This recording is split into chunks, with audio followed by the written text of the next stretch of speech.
une de l'actualité, recueillir des fonds pour l'achèvement des travaux de la paroisse a été l'objectif de la fête annuelle de moisson et de charité qui a eu lieu dans le Gontougo à l'initiative de la communauté chrétienne catholique Fraternité. Puis nous ferons un tour à Yaoubou pour la célébration des 20 années d'existence du ministère du docteur Lydie.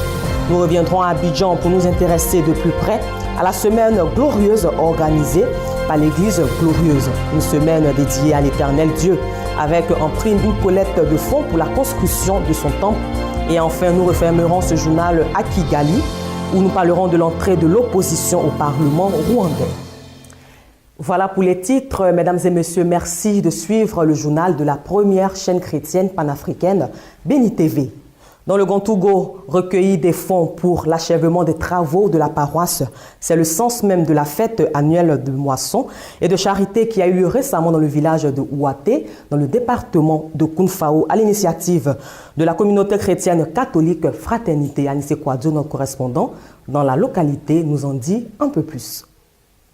Les habitants du village de Ouaté vivent en parfaite intelligence dans la cohésion depuis des lustres. La preuve, les fidèles musulmans du village sont venus soutenir leurs frères et sœurs chrétiens catholiques à l'occasion de la célébration de la grande fête des moissons et d'évangélisation. Cette messe avait pour objectif de recueillir des fonds qui vont servir à l'achèvement des travaux du futur temple du Seigneur. Cette grande fête de moissons et de charité a été l'occasion de procéder à la vente aux enchères de certains articles religieux qui vont servir à trouver les fonds nécessaires afin d'agrandir l'œuvre du Seigneur du côté de Ouaté. C'est une initiative de la Fraternité des jeunes chrétiens catholiques du dit village. Atayao Luc nous présente la mission de ce groupe de fraternité chrétienne. La Fraternité des jeunes chrétiens catholiques de Ouaté est une association dont le but est de rassembler tous les jeunes chrétiens catholiques de Ouaté en vue de pouvoir participer plus efficacement à l'évangélisation et à la construction de notre chère Église en plein chantier. Nous disons merci à Dieu, le Tout-Puissant, pour tous ses bienfaits. Au cours de cette célébration de la fête des moissons et de charité, les fidèles chrétiens et l'ensemble des populations du village de Ouaté et de Braillé ont salué la présentation officielle d'un de ses enfants qui a décidé de marcher avec le Seigneur Jésus-Christ pour le restant de ses jours. L'abbé Cédric Aoua a été présenté officiellement à tous ses parents. Monsieur Tano Kwasi Thompson, parrain de l'événement empêché, s'est fait représenter par Monsieur Kosonou Ata Noël. Accompagné d'une forte délégation, il a salué cet esprit de fraternité et de cohésion qui existe entre les fidèles chrétiens et les frères et sœurs musulmans pour le bien du village. C'est une cause qui est au service de Dieu, dont il est prêté honoré d'être le parrain. Émerveillé par la cohabitation religieuse, l'entraide et l'entente entre les religions, ici, musulmanes et chrétiennes, nous avons été marqués et nous félicitons cela et nous vous encourageons à continuer sur cette voie. Effectivement, lorsque vous arrivez à Ouaté, vous êtes frappé par cette entente qui règne dans le cœur des chrétiens et des musulmans. La preuve, le président de la mutuelle, M. Ouattarabou musulman, est venu en personne saluer ses frères et sœurs chrétiens et les accompagner dans cette œuvre. Il n'y a pas de division au niveau des différentes religions. Ici, nous sommes unis comme un seul homme. Toutes ces cérémonies, vous allez voir des chrétiens, des musulmans et toutes les autres confessions. C'est ça qui fait Ouaté, la force de Ouaté. Des prestations des artistes tels que Alpha Ange, fille du village, et de la chorale ont émerveillé et édifié plus d'un à l'occasion de cette grande fête de la charité et de moisson du village de Ouaté. À présent, rendons-nous à Diokoué dans l'ouest de la Côte d'Ivoire pour parler de la session de formation des fidèles de l'Église évangélique du Réveil international, Le Rocher. Ils ont été instruits sur l'intérêt du pardon et de la réconciliation et c'était à la faveur d'un culte spécial organisé par les responsables de cette église. Les détails avec Saint Théodore. Le dimanche 26 août 2018, l'église du Réveil international Le Rocher de Douakoué a organisé un culte spécial. En effet, venus des différents annexes du département, les fidèles se sont retrouvés à l'église du Réveil Le Rocher pour rendre gloire à Dieu pour ses bienfaits durant le mois écoulé. Au cours de ce culte spécial, le révérend pasteur Soa Paul a profité pour exhorter les nombreux fidèles à cultiver l'amour et le pardon. Le pardon aussi, c'est-à-dire c'est aimer. La Bible dit l'amour couvre une multitude de péchés. Quand tu aimes quelqu'un et qui t'offense, tu dis je te pardonne, c'est pas grave, tu peux partir. Alléluia. Pardonner aussi, c'est se réconcilier. Quand il n'y a pas de pardon, il ne peut pas avoir réconciliation. Il faut aimer quelqu'un. Maintenant, finir ses péchés et puis vous vous réconciliez et puis c'est terminé. Selon lui, il y a une valeur que beaucoup de chrétiens ont oubliée, le pardon. C'est pourquoi a-t-il invité les fidèles chrétiens à cultiver cette valeur, gage d'une paix durable. Les chrétiens en communauté, nous devons avoir l'esprit de pardon. Si nous sommes pardonnés, ce pardon-là va se répandre dans le monde entier et ceux qui ne croient pas en Jésus devront venir croire en Jésus-Christ. Et partant de là, nous pouvons parler de la paix. Parce qu'on ne peut pas parler de la paix, on ne peut pas parler du pardon sans parler de la paix. La paix, pour avoir la paix, il faut avoir l'amour. Au cours de ce culte spécial, le bébé du couple Mao-Adrien a été présenté et confié à Dieu ainsi que la nouvelle fanfare de l'église. Autre temps fort de ce culte spécial, les responsables des cellules et ANES ont reçu des Bibles afin de continuer de percher de nouvelles âmes. Les femmes de l'église évangélique du Réveil de Côte d'Ivoire se sont retrouvées au lycée 1 et 2 de Gagnoa à la faveur d'un camp de prière et d'action de grâce. C'est le commentaire de Jean-Cyril Djebi. Ce camp des femmes de l'église évangélique du Réveil de Côte d'Ivoire a vu une grande mobilisation des fidèles chrétiennes dans l'enceinte du lycée moderne 1 et 2 de Gagnoa. Un rassemblement qui a permis aux femmes de chanter et de danser à la gloire de l'Éternel. Puis, s'appuyant sur le thème « Une femme de distinction », Maman Blérita a exhorté les femmes de l'église évangélique du Réveil à être des modèles, des femmes qui savent véhiculer des messages apaisants au cœur de leurs conjoints. En un mot, à être des femmes de distinction partout dans leur environnement immédiat, au marché, dans le quartier, mais surtout au foyer. Sais-tu parler au cœur de ton mari? La femme qui sait parler au cœur de son mari, c'est une femme qui parle avec douceur, avec sagesse, et elle conduit à un mariage heureux. Elle construit son foyer. Amen. Veux-tu te faire distinguer dans ton quartier, dans ta maison, dans ton entourage, au marché où tu vends, là où tu travailles? Une femme de distinction. Une femme de distinction. Les femmes de l'église de Réveil, les Déborah, doivent se faire distinguer parmi tant d'autres femmes. Des prestations artistiques traduites modernes venues de l'ouest de la Côte d'Ivoire ont sanctionné ce camp de prière des femmes de l'église évangélique du Réveil de Côte d'Ivoire.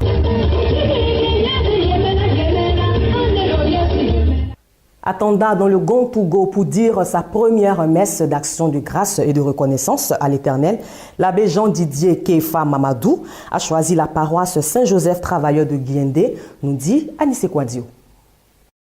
Je bénis mon Dieu tout au long du temps, sans répit ma bouche redit sa gloire.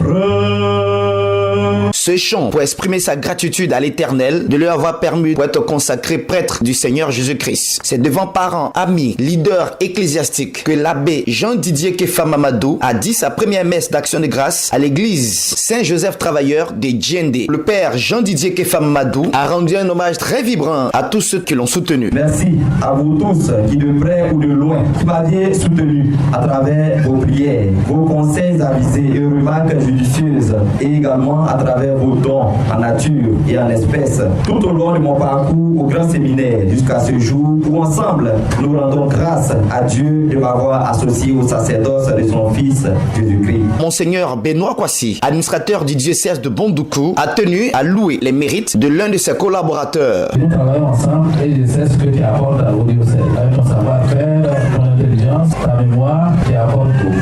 Mais de beaucoup, merci de façon spéciale. Que Dieu t'aide à continuer sur cette voie. Que Dieu te donne d'exercer un sacerdoce fécond avec beaucoup de fruits spirituels. La chorale Saint-Augustin de Bondoukou et celle des Djendé ont fait monter dans le ciel les plus belles louanges au Tout-Puissant.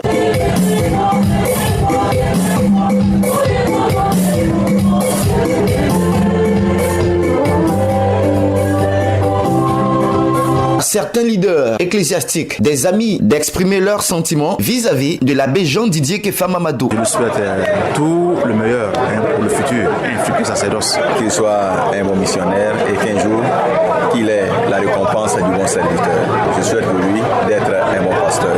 L'abbé Jean-Didier Kefa Mamadou est le 6e prêtre du village de Djendé. Il a obtenu son ordination presbytérale à l'église cathédrale Sainte-Odile de Bondoukou. Il est actuellement vicaire à la paroisse Saint-Augustin de Bondoukou et secrétaire de l'évêché. Il est diplômé de théologie au grand séminaire 5 Cœurs de Marie d'Anyama. J'entends attirer les hommes à suivre davantage Jésus-Christ à travers les œuvres de charité, à travers ce que le Seigneur m'a donné et que je dois transmettre à son peuple, à travers tout ce que le Seigneur m'invite à faire. Père Jean-Didier Kefa Mamadou, que Dieu vous bénisse et vous donne la sagesse nécessaire et la force qu'il faut pour conduire son peuple sur le droit chemin. Faisons à présent un tour à Yaoubou, à moins d'une centaine de kilomètres d'Abidjan, dans la sous-préfecture de Goma, où s'est tenu le culte d'action de grâce célébré à l'occasion des 20 années d'existence du ministère du docteur Lydie. Ministère dénommé Mission évangélique, la parole et esprit et vie. Du 17 au 18 août 2018, la mission évangélique La Parole et Esprit et Vie, MEPEV, a célébré les 20 ans de ministère du docteur Lydie et a procédé par la même occasion à la dédicace de son temple de Yaoubou à Sikinsi. La cérémonie a débuté par une procession des fidèles dans le village de Yaoubou, et cela dans la journée du vendredi 17. Le samedi, c'est par la louange que les fidèles ont traduit leur joie pour ce double événement. Le volet des allocutions a eu pour temps fort le message du parrain, le prophète Élie, pasteur principal de la mission évangélique La Parole et Esprit et Vie. L'homme de Dieu a remercié le Seigneur pour un tel moment. Dans son propos, il a voulu présenter le temple comme un lieu où la parole devra être prêchée et les malades devront y trouver du repos et la guérison. Nous, on pensait adorer Dieu, mais on ne sait pas comment adorer Dieu. On mélange, on prend caillou, on prend l'eau, on considère notre Dieu. Parce que le Dieu, c'est dans le monde spirituel qu'on peut rencontrer Dieu. Nous avons donné notre micro à la fondatrice qui s'est dite très heureuse pour ce double événement et a remercié le Seigneur Jésus-Christ. Bien aimé, 20 ans de ministère, ce n'est pas 2 jours, ce n'est pas 3 jours. Si ce n'est le soutien du Seigneur, je n'allais pas pouvoir arriver à voir ce jour. Donc je dis merci vraiment pour tous ceux qui sont déplacés. Je suis réjoui. Je ne saurais que dire à Dieu, si ce n'est le petit mot merci. L'évangéliste Kwasi Charles a abondé dans le même sens, rendant grâce à Dieu pour tous ses bienfaits. Cette double cérémonie de dédicace et de 20 ans d'anniversaire du docteur Lydie s'est achevée par un repas que tous les invités ont partagé, ainsi glorifiant le Seigneur pour ses bienfaits. Retour à Abidjan pour la semaine glorieuse organisée par l'église Glorieuse. Une semaine dédiée à l'Éternel Dieu avec en prime une collecte de fonds pour la construction de son temple. C'est une initiative de l'église Glorieuse dirigée par le prophète Nyamia Dominique, situé à Angré, la Djibi, dans la commune de Cocody. Cette confession religieuse vient donc de boucler la première édition de son programme dénommé Semaine Glorieuse. Ouverte le 29 août dernier, la première édition de la Semaine Glorieuse organisée par l'église Glorieuse située à Angré-Djibi a pris fin ce dimanche. Cette semaine était un moment dédié à l'Éternel Dieu pour le célébrer, le glorifier et ramener à lui des âmes. Et cette première édition était dédiée à la collecte de fonds pour la construction de la cathédrale. Pour la clôture de cette semaine glorieuse, la journée a débuté avec un culte spécial au cours duquel le prophète Nyamé Dominique, président de l'église, a exhorté les fidèles au changement, à la fois sur Ésaïe 65, versets 21 à 24. Autre temps fort de la cérémonie, ce sont les moments de délivrance et de restauration du peuple de Dieu. Le prophète Niamey Dominique en a profité pour dérouler à tout son programme et sa mission. Dieu a mené l'église du Seigneur à passer une semaine dans la présence de son Dieu, ça fait du bien. Voilà un peu cette vision que nous avions et en même temps présenter notre chef-d'œuvre qui est construit cette cathédrale. C'est pourquoi nous sommes en train de faire cette semaine glorieuse aussi pour encourager les enfants de Dieu, où qu'ils soient, à venir nous soutenir dans cette œuvre parce que nous le faisons pour la gloire de Dieu. Louange, adoration et bénédiction étaient au rendez-vous de ce culte qui marque l'apothéose de cette semaine glorieuse en présence de plusieurs hommes de Dieu venus soutenir leurs corélégionnaires. Lui-même va se révéler. Il va vous donner des messages. Quand vous allez venir, on va interpréter ce message-là. Que Dieu vous bénisse. Un méga concert avec des chantres bien cotés de la place, à savoir Germain Kuiper, Annie Apata, Kwasi et Moyo le prédicateur, ont marqué la fin de cette semaine glorieuse, moment de partage à l'église glorieuse. Témoignages et impressions étaient au rendez-vous. L'église glorieuse d'Angré-Ladibi existe depuis maintenant 13 ans. Je viens de Paris. J'ai été invitée par le prophète à ce programme parce que je traversais énormément de problèmes, de stress lié au travail et à mon foyer. Et grâce à ces une semaine de semaine glorieuse, j'ai retrouvé la paix dans ma vie, la tranquillité et la joie.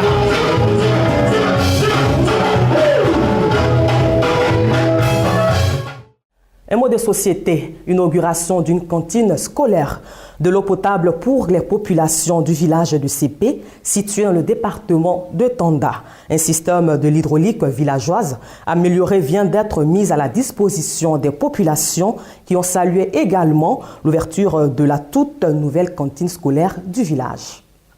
Le village de CP, dans la sous-préfecture de Tanda, a connu une ambiance particulière des grands jours, à l'occasion de la double cérémonie d'inauguration de la nouvelle cantine scolaire et de la livraison de l'hydraulique villageoise améliorée. Ce château qui va notamment servir à approvisionner en qualité d'eau les populations. Ce fut l'occasion de récompenser les meilleurs élèves du village qui sont distingués durant l'année scolaire écoulée. Le tout sous les yeux du représentant de M. Tano Kwasi Thompson, parrain de l'événement empêché, qui a été supplié par M. Kosonou Atanoel, qui était accompagné de plusieurs autorités de l'éducation nationale, politique, administrative, coutumière et religieuse. Instant choisi par les personnalités pour saluer cette nouvelle cantine qui va faire du bien aux enfants du village de CP et des localités environnantes. Ça me fait 3e année de règne et je vois une telle foule se réunir dans mon village avec une très belle cantine. Que le Seigneur nous aide après que CP aille en avant. Nous prenons l'engagement des élèves et des enseignants de prendre soin, d'entretenir cet édifice-là pour qu'il puisse également servir pour longtemps pour toutes les générations qui vont fréquenter l'école à CP. C'est vraiment un ouf de soulagement parce que c'est un projet qui devait être porté encore par M. le maire. Si les cadres ont bien pensé à le faire, je pense que là, il faut leur dire merci. La réalisation de la cantine scolaire du village a coûté à peu près 1 500 000 francs. Initiative de la mutuelle de développement de CP, dirigée par M. Ouattara Idrissa Siaka, qui a situé les enjeux d'une telle organisation. Ces journées s'inscrivent dans le cadre de l'excellence, des journées de contribution, des occasions pour rappeler à nos jeunes frères que l'école, c'est l'instrument fondamental de la vie d'un homme. Si on veut vraiment s'épanouir, on doit prendre l'école au sérieux, d'offrir un cadre convivial pour l'école du village, célébrer les meilleurs pour que ce village puisse avoir beaucoup de cadres, que ce village puisse amorcer son développement pour le bonheur de la population. Monsieur Kosonou Atanoel, représentant le parrain Tano Kwasi Thompson, pour lui, le meilleur investissement possible, c'est dans l'éducation. Le meilleur investissement, c'est celui qui consiste à investir aux enfants, investir dans l'éducation pour l'avenir. Donc, cela est une opportunité pour apporter vraiment ce qu'il peut pour le développement des CP. C'est terminé, c'est corvée de nos mamans à aller à la rivière pour chercher de l'eau, passer de longues heures devant les différentes pompes. Désormais, il existe un château d'eau de qualité qui pourra servir le village avec de l'eau potable. Les femmes de la localité sont toutes heureuses. Cette année, par la grâce de Dieu, Dieu nous a envoyé beaucoup de l'honneur dans ce village. On avait beaucoup souffert à propos de l'eau. Aujourd'hui, avec ce château, on a évolué. Donc on rend grâce à Dieu. Le bonheur et l'épanouissement des populations de CP est le leitmotiv des cadres de la localité qui ne lésinent pas sur les moyens pour les rendre heureux. Ouvrons à présent l'actualité africaine, précisément au Rwanda. L'opposition entre au Parlement rwandais. Un parti rwandais d'opposition va rentrer au Parlement à l'issue des récentes législatives selon les résultats provisoires publiés mardi. Une victoire donc symbolique qui ne remet toutefois pas en question l'hégémonie, c'est-à-dire la domination politique du président Paul Kagame et de sa formation. un parti d'opposition rwandais a réussi à gagner 2 sièges au Parlement après les élections législatives de lundi, selon les résultats provisoires publiés mardi.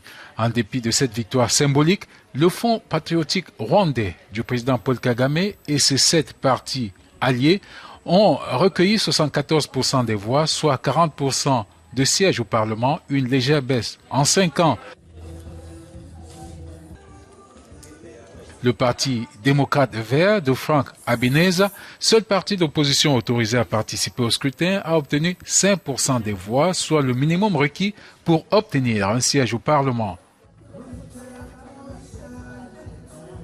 Frank Habineza, un ancien membre du FPR devenu critique vis-à-vis de Paul Kagame, a salué les résultats comme étant un signe d'ouverture politique, ajoutant que le parti avait atteint un objectif important en remportant des sièges au Parlement.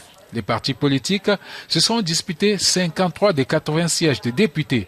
24 sièges sont réservés aux femmes, 2 aux jeunes et 1 aux personnes vivant avec un handicap, tous choisis par les conseils spéciaux et les commissions nationales. Les Rwandais votent en effet pour un parti qui décide ensuite des candidats à siéger au Parlement. Résultat définitif le 16 septembre.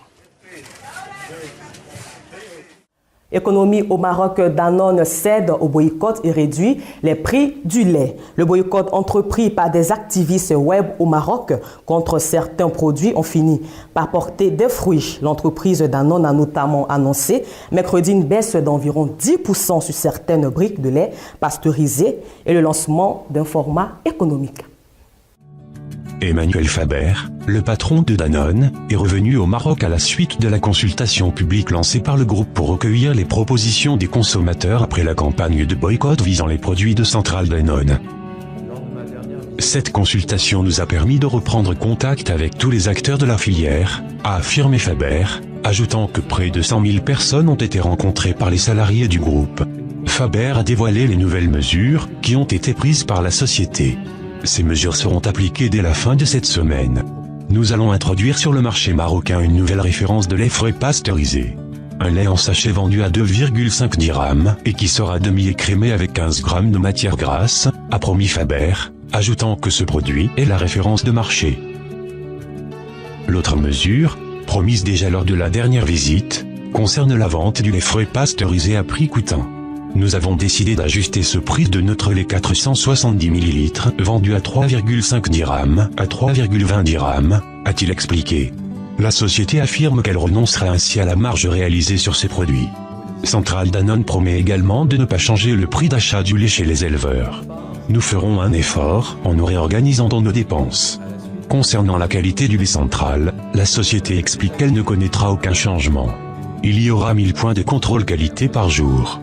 Par ailleurs, la société promet de publier, tous les 6 mois, une grille tarifaire du lait acheté chez les éleveurs et de rendre publics les résultats des audits réalisés par les organismes internationaux. Refermons ce journal PASSEC Actualité économique. Le directeur général du groupe Burberry a affirmé jeudi ne plus utiliser de fourrure et d'angora dans ses prochaines collections. Et c'est une très bonne nouvelle pour les défenseurs de la cause animale et environnementale. Bonne nouvelle pour les défenseurs de la cause animale et environnementale. Jeudi, l'Association des droits des animaux s'est réjouie en apprenant que Burberry n'utilisera plus de fourrure et d'angora dans ses prochaines collections. Autre résolution, la marque de luxe ne détruira plus les vêtements et les cosmétiques qu'elle n'a pas vendus. L'objectif de cette mesure, éviter le gaspillage en recyclant les produits qui n'ont pas pu être écoulés. Devenir responsable au niveau social et environnemental, c'est la nouvelle devise de la direction générale. En 2017, Burberry avait détruit des biens équivalents à plus de 31 millions d'euros pour protéger sa marque.